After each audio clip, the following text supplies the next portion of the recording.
guys, welcome back to my channel. Happy New Year. I've really missed you. Thank you for waiting. I miss chatting with you in the comments. A lot of you have been asking me for this video for ages on how I resist unhealthy food, how I exercise, willpower, staying disciplined, just waking up and feeling full of energy, which I have been feeling lately. So I want to share this with you. This is another episode of my Touch the Sky series, which is all about helping you reach your full potential. I've done episodes in the past on starting the new year, combating depression, dealing with procrastination, all very similar topics, but this one is really about how to sort of wake up and stick to an exercise plan. And I think, I hope that the tips that I'm going to offer you now are quite practical, and they've certainly worked for me, and not just stuff like, oh, if you don't want to eat snacks, don't keep them in the house. I mean, that's a no-brainer, right? It's a little bit redundant, I think, anyway. I understand it is a bit easier for me because I did grow up with a very healthy, very active family. I mean, my parents, they get up and they do yoga and they bicycle ride and they swim and they do all this before breakfast. And when we were young, my mother was always cooking with vegetables and very, very health conscious. I remember I would come to school with my lunch and the other kids would look at it and be like, what is that? I mean, this is way before people were a bit more aware of healthy food and eating without sugar. And also my sister her degree was in health science, and she's a trained naturopath and nutritionist. And then you might be saying, well, Kylie, it's easy to work out and eat healthy when you're in a place like I am now. I'm just home from Italy for a bit just to visit my parents in Australia.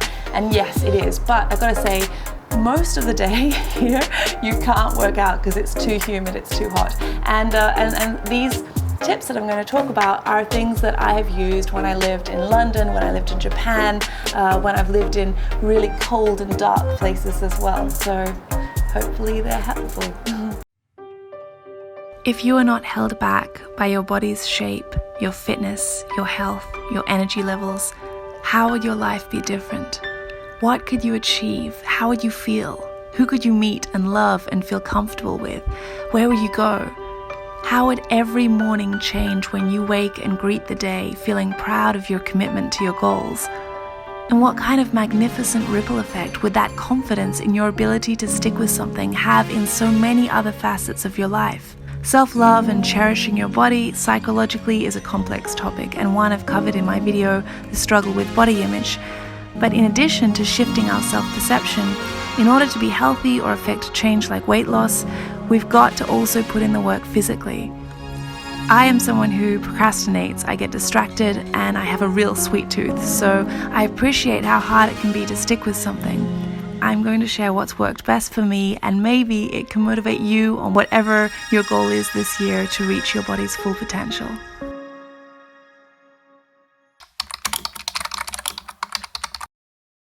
There's a book called The Power of Habit: Why We Do What We Do in Life and Business.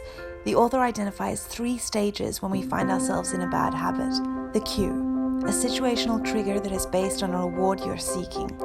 So for example, you come home from work and you're craving a treat to make you feel better after a long day. Number 2, the routine, a physical or emotional action you take to obtain that reward. In our example, you go to the fridge and find something high sugar and then collapse on the sofa or your bed. Number 3, the reward, the satisfaction you seek by following the routine. So you seek sugar and the couch because you need energy and relief because you're exhausted.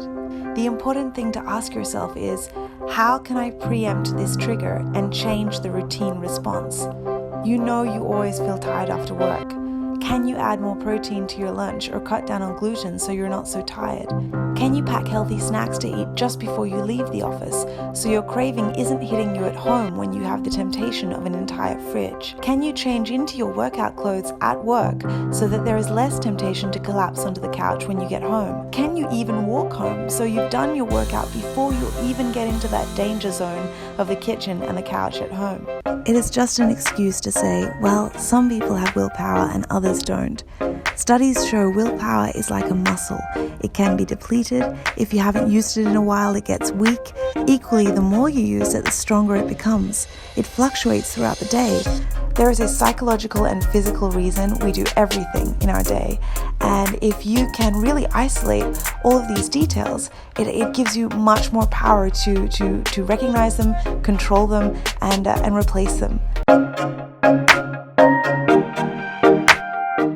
I know it's hard. It's really hard. A lot of you have kids. Some of you don't have any money of your own to join a gym. Maybe you're living with your parents, and others are just, you're working like crazy full time and after hours as well, working on your passion. I know a lot of you are filmmakers, and so it can really be quite difficult to stay disciplined, because it's not just about finding the time. It's like then thinking, do I have the mental energy to really put myself into a challenge when just getting through a day is challenging enough, and dealing with all the stress of everyday life.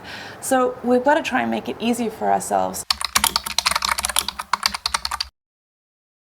Let's talk about decision fatigue. This is something I've been reading about a lot, and it's something that I was already doing personally with to discipline myself. And it really makes sense, because when you think about it, resisting chocolate, resisting to watch Netflix, resisting just to lie on your bed and scroll Instagram because you're tired and you're mentally fatigued. I mean, all of these, every time you have to resist something, it takes incredible mental energy. It's a real effort, okay? I mean, we haven't even got to the physical effort of just moving your body. I'm talking about the psychological effort that it takes to say, I'm not going to do that thing which feels really easy and comfortable. And what I found is that I want to eliminate as many stages in the pre, during, and post-exercise period where I have to make a decision, because that is actually going to stop you, and it's going to take up all this energy which you should be using on actually moving your body forward. For example, most of us start off the year and we say to ourselves, I'm going to exercise this many times a week. What I found for me personally, that doesn't work, because if I just isolate and say, I'm going to work out 4 or 3 times a week, what happens is every night I'm like, is this a cheat night? Is this an exercise night, or is it a night I'm going to have it time off? And then if there's even anything like a social event or I'm really on a roll with my editing, then I will tell myself, oh no, that's fine. I'll defer it and say, tonight I'm not going to work out, or today I'm not going to work out. I'm going to do that tomorrow. And for me, I'm not, maybe you've got more willpower than me, but that doesn't work for me. I've tried it. I always make excuses. So I've found that what is really successful is for me just saying, I'm going to move my body every single day. And you might think that's a bit intense. It may sound a bit counterintuitive. You're thinking, that sounds like more work to have to absolutely exercise every single day, but it's not, because you know what? I don't have to go through that little mind game that I play with myself saying, is today a workout day? Is it not? Is it not? Can I be bothered? Should I? Do I feel guilty? There's no guilt. There's none of that like dialogue in your head. It's just like, I know I'm working out today, and there's just no questions about it. It's a non-negotiable. I feel my mood, my emotional stability, everything lift to such a stratospheric height that why wouldn't I do something that can really make me better at dealing with life? If you read the science on it, they say that you honestly, it's not about the duration, it's more important about the frequency and keeping to something, sticking to something. So even if it's just 15 minutes a day, and even if it is a walk, that is going to be a much more effective way to deal with weight loss, or deal with, releasing those endorphins and the dopamine and everything good and wonderful that honestly makes you a nicer person. Like, I mean, aside from being emotionally stable and obviously looking good and feeling proud of your body, let's just say I think people who exercise a lot, I mean, they've got more patience, they're more kind. You can kind of, do you agree with me? I don't know. I feel like you can see it in their faces, because they're literally healthy on the inside. They're just like, they're their heart and their mind, you know. Finding 15 minutes, we can all do that. We really can. I understand going to a gym, particularly if you have to drive there, or you know, you want to drive to a running track or a lake, you go around. I mean, it can sort of cut quite a bit into your day. But 15 minutes and even just beside your bed, you know, doing Pilates or doing some stretches, following a YouTube video if you can't afford to join classes. This really is possible. Richard Branson, businessman and self-made billionaire who founded Virgin Group, which controls more than 400 companies, wakes at 5 a.m. and gets 4 hours of exercise every day. Anna Wintour, editor-in-chief of Vogue, wakes at 5:45 a.m. and does an hour of tennis every morning. Barack Obama exercises for 40 minutes a day, 6 days a week. Tim Cook, CEO of Apple, wakes at 4 a.m. to hit the gym. The reason so many successful people choose the morning as their workout time is because of decision fatigue. Our willpower is strongest in the morning because we have literally made fewer decisions so far in the day. A study found that judges would grant parole 70% of the time in the morning, but only 10% of the time in the evening, and this was directly correlated to their decision fatigue. Okay, next, let's look at the second thing which causes me a lot of decision fatigue. That is what I'm listening to while I run. Now, I don't know if this has ever happened to you, but for me, I'm really like a bad song and I just stop. A good song and I like charge on forever, right? I think most of us are like this. But if I have to be skipping through different songs, sometimes if I can't find a good song that I like, I actually stop. I stop running and I slow down because I want to look on my phone and find the song that will really motivate me. And this is wasting time. It's wasting my flow. I'm getting my heart rate down again. So I'm interrupting really, you know, my exercise. Or sometimes even before you've left the house, maybe you're just about to get ready and you're just thinking what kind of music you're going to listen to, what album, and then you just lie on your bed, and before you know it, you're like, oh, this is a new album, and then you're looking up some YouTube video, and you've spent maybe 20 minutes on your bed just on your phone instead of getting out there. And you know what, when you had that moment where you're like, yes, I'm going to do this, like that is a small window. Like don't underestimate just how fragile you are in that state, because you know, if anything else comes in that distracts you, you might either cut your workout down or just, you know, end up not going completely, because particularly in the morning, no, because if I want to start my day, or you've got to literally go into the office, and so you've got only that small window where you can work out before or after breakfast, and if you're cutting into it, you're really cutting into time when you could be sleeping and you're not, because you got yourself up, but then you're just on your bed, you know, playing around with your phone, and that's a waste of your time. And so what I do is I prepare my playlist the night before. So when you're going to bed and you're just thinking, oh yeah, you know, that's the time when I feel like when we go to bed, we're all full of good intentions. No, we're really virtuous and motivated, and we think, yeah, tomorrow I'm going to get up early, I'll set the alarm, and I'm going to go for a run. Now at that stage, I prepare my playlist with all my you know, the songs that I really know will like push me. Or what I've been doing recently is I've been finding podcasts that will really motivate me, because I've just gone through all my music and I'm bored of it all. So I've been listening to podcasts, and I think that's also a great way to lose yourself. And I just get so caught up in the interview. And you know, Timothy Ferriss is great. He's always talking with people who are either very successful, or they're talking about biohacking, which is like really optimizing your physical state for better success in business and in your personal life. So I prepare. I find the podcasts that I know I'm interested in. Maybe I listen to like a two seconds of it just to find, okay, is this an interview that would really sustain my interest and my engagement? And then I prepare that so it's all ready to go. So that what happens is when I wake up, everything has got to be easy, because you're not, you know, you haven't got the endorphins yet. You're really struggling, and maybe, I mean, I wake up and I feel quite awake, but maybe you're not a morning person, and maybe you're really like just feeling like a zombie, and you just think, why am I doing this? The bed looks so comfortable. In that case, just make it so that you can go through on autopilot. Okay, have everything everything, not just your shoes. I mean, your shoes, your socks. If you're a girl, like the right sports bra, everything, because you know what it's like when you just can't find that one thing, and it can take you like 10 minutes searching around for it. That's 10 minutes that you're having to fight with your brain and say, the bed, go back to bed. You don't want to do that to yourself, okay? It's hard enough. Make it easy on yourself. Have that all prepared. You got your playlist, so you're just in this passive state, just putting everything on, getting ready, getting out the door. And then once you're out there, you know that's the safe zone, okay? Once you're away from your bed, that you're out of danger. And then we got to get to how you keep yourself moving. When I'm running, again, it is about just eliminating the potential to make a decision, okay?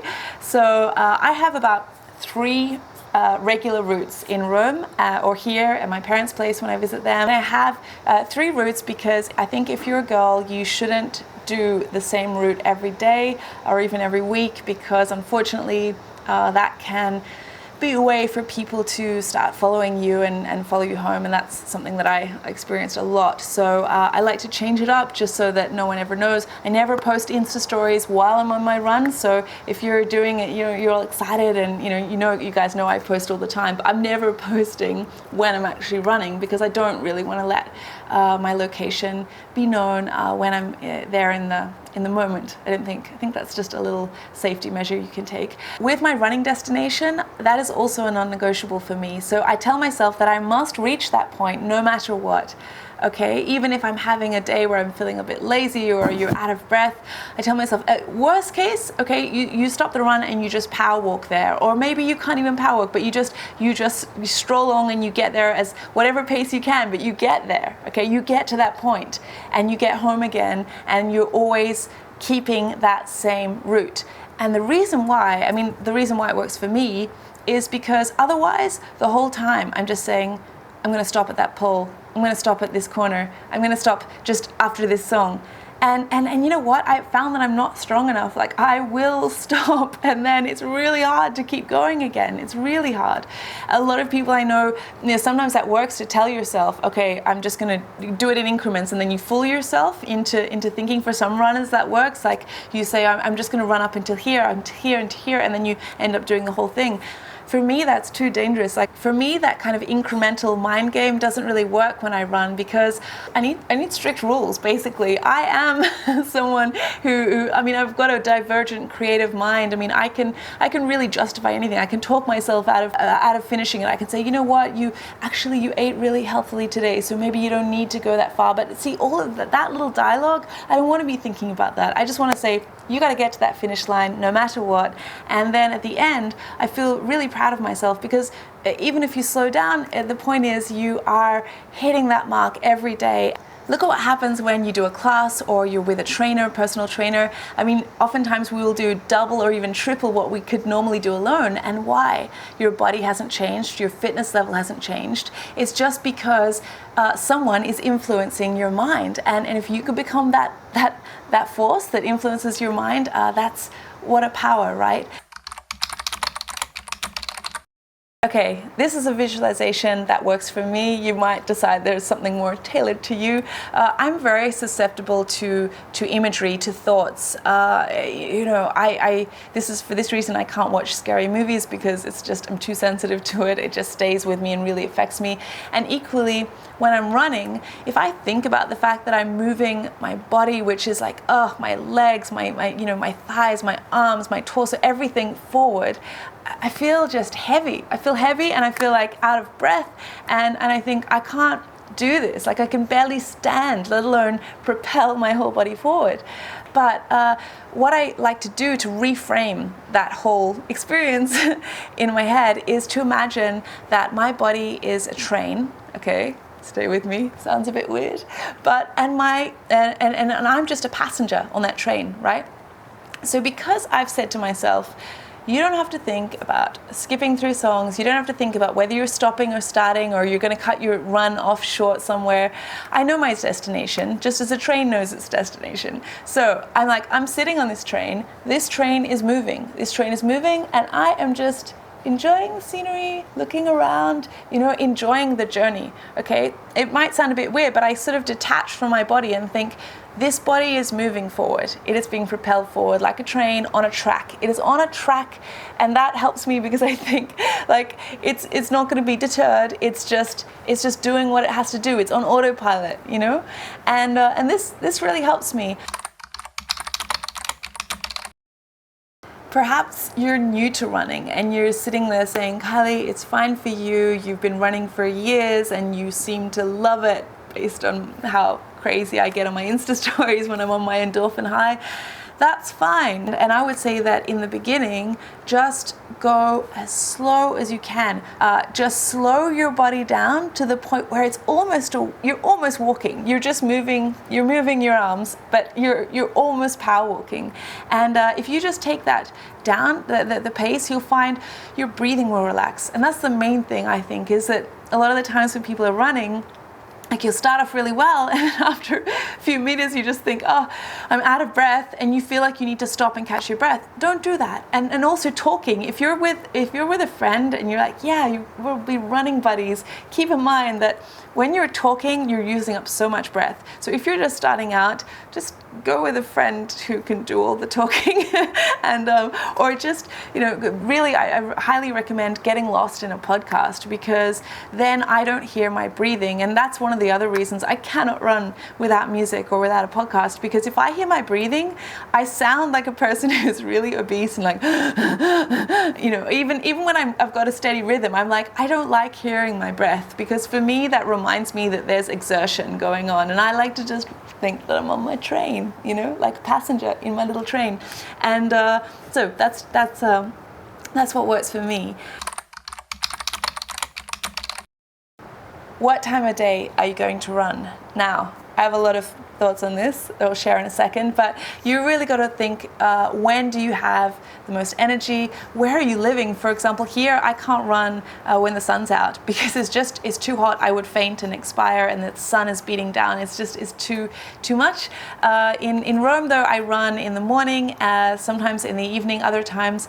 Because I am an insomniac, I did stop running at nighttime because I would have too much energy. I would come back, I'd have dinner, and then I would just be like, it's like I drunk a whole liter of cafe, because I would be so charged up from my run. So I stopped running in the evenings and started running in the morning. Also because, I don't know if you're like me, but I've got a feeling maybe you are.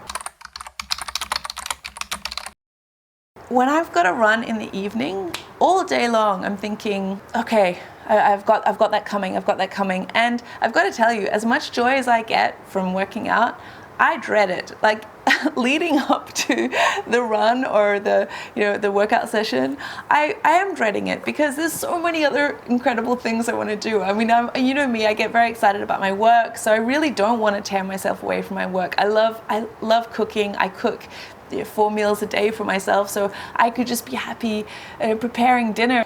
I'm always just thinking, I've got to go and work out, and it's awful. I don't know why, but it's this sort of negative thought in my head, and then of course when I go, I feel amazing, but I thought to myself, I don't want to be dreading something all day long.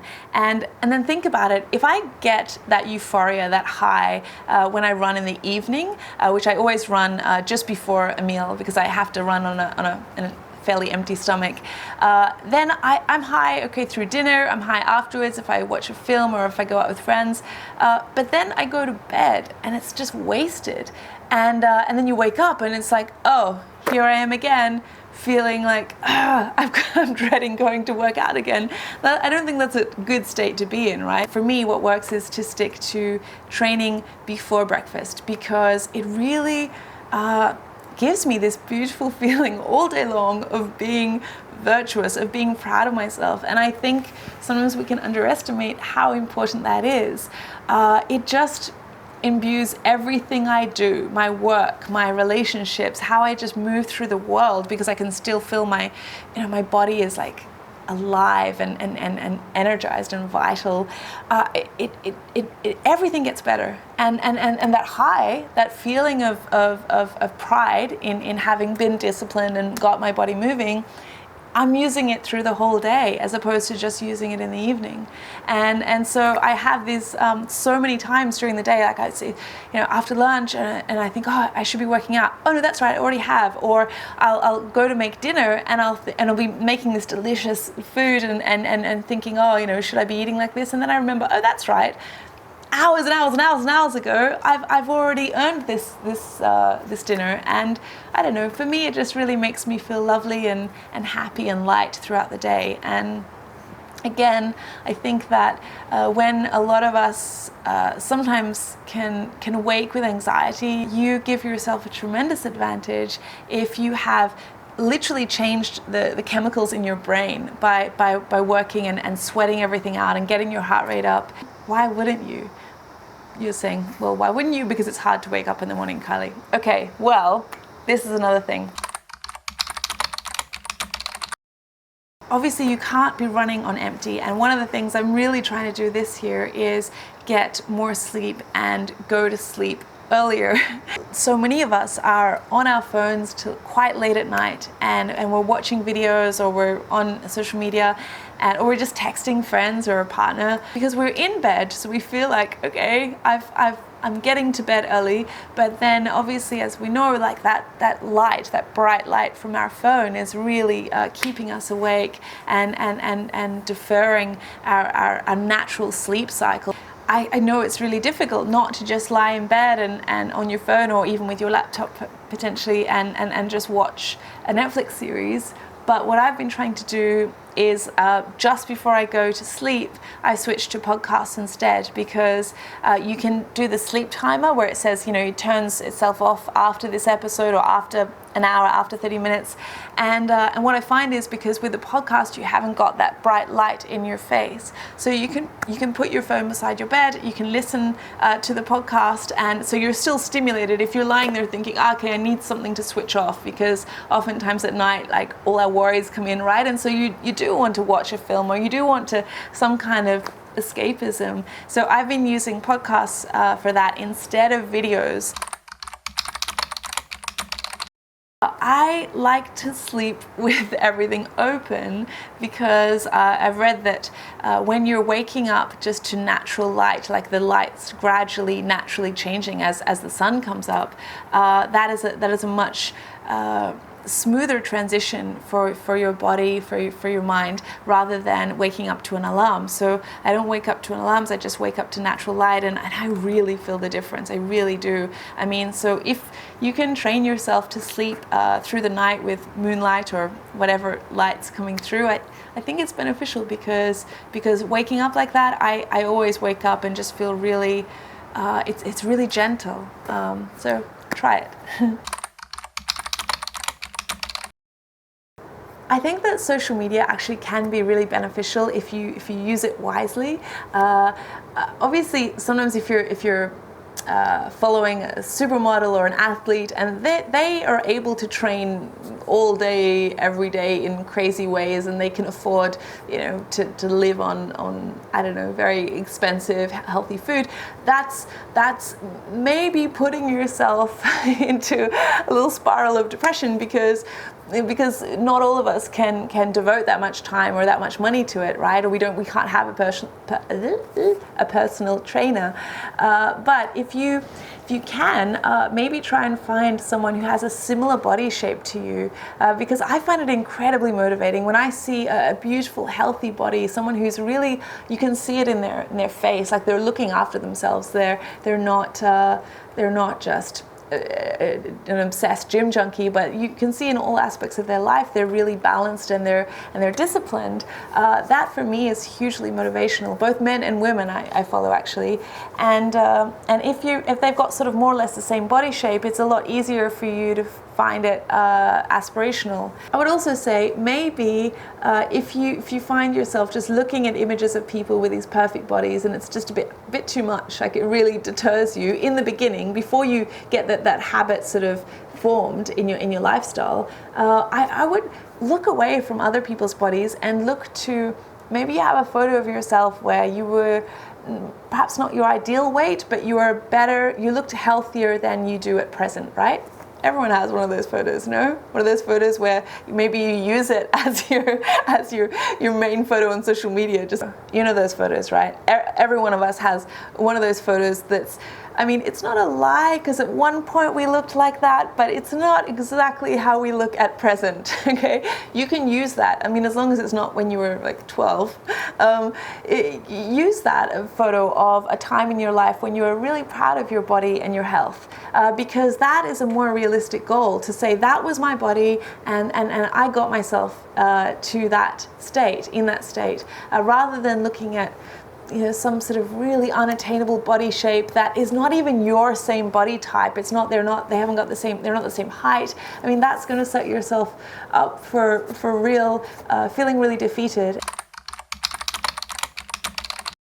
We all need to see that we are progressing, because it's not a given that you will be able to see the progress in your body in the beginning. I mean, you really won't. I often think, gosh, I've been training so hard and I'm not seeing anything. And then one day I wake up and I look at, you know, I put on a pair of shorts or something, and I can feel the difference. I don't weigh myself. I don't really believe in that. I think you can get a bit obsessive if you're looking at your weight all the time, and changes depending on whether you've got muscles developing or whatever. So I just judge by how my clothes feel on me. And but even so, I never see it coming. I'm always thinking nothing's happening, and I feel all defeated.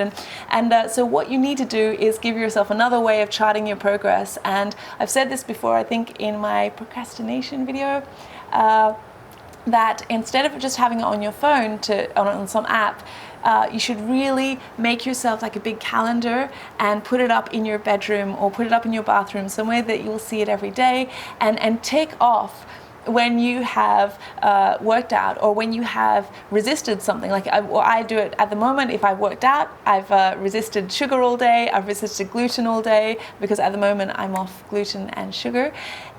Something else, I don't know, maybe you didn't have a cigarette, maybe you're trying to cut down on alcohol. Obviously, lots of you asking how I am such a morning person. I've never drunk alcohol before. It just doesn't really interest me. Anything that you are proud of yourself for resisting, make a mark of it. What you need to see is then, like, once the weeks start stacking up and you think, oh wow, look at this, week after week after week of me sticking to something that I set out to achieve, it honestly just changes your whole mood. Because as you're getting ready, you're putting your shoes on and everything, and you're just looking up at that calendar and thinking, wow. Now let's talk about what you're wearing. Now, I have to say, you guys know I like a little cute running or Pilates outfit, just because it makes me feel hot. And sometimes I don't feel so hot. It's nice to put on some bright colors and really lift your mood with that. But I would say more important than that, far more important, is that you are comfortable. And this for me is crucial. If you're a female, it takes a long time to find a sports bra that is really supportive and comfortable. I mean, don't have yourself like sort of bouncing around. You really need, I find that I need something that's super, super tight, because otherwise it's just going to annoy you as you're running. You'll just be aware of it, no? I think whether you're male or female, the area that a lot of us are trying to target is the belly, the stomach. Now, if you have running shorts or pants where it's just a bit tight and it's uncomfortable, or you feel like your stomach is falling out over it, that can just be a real deterrent, because as you're running, it's really disheartening. Like you're looking down at your stomach, or you're feeling that your stomach is front of mind, right? And you don't want that. Like, take the time to find some shorts or running pants and a shirt that really just makes you feel truly comfortable. And you know, yeah, it might not be the coolest or the most attractive outfit yet, until you get to the stage where you are really proud of your body, and you'll get there, you will. But in the beginning, you know, really just make sure that you're absolutely comfortable and you don't feel self-conscious. I know I've had periods of my life where I've not felt so good about my body, and if I go out in something that I'm going to feel self-conscious about, like people are looking at me, or I feel just hyper aware of being exposed somehow, then it's distracting, and it means that I'm not as motivated to keep going.